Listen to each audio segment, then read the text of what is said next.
Yan guys, malapit-lapit na rin itong matapos. Pero marami pa silang mga ginagawa guys.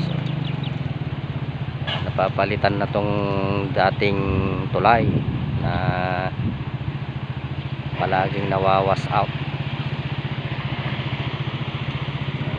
Maganda na itong tulay pag natapos guys.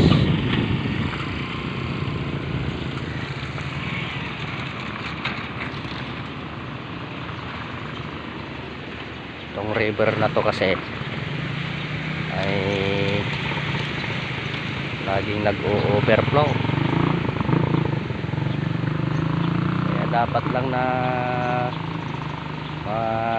mapalitan itong tulay na to mga guys. Natupad na ang pangarap ng mga mamamayang Pilipino.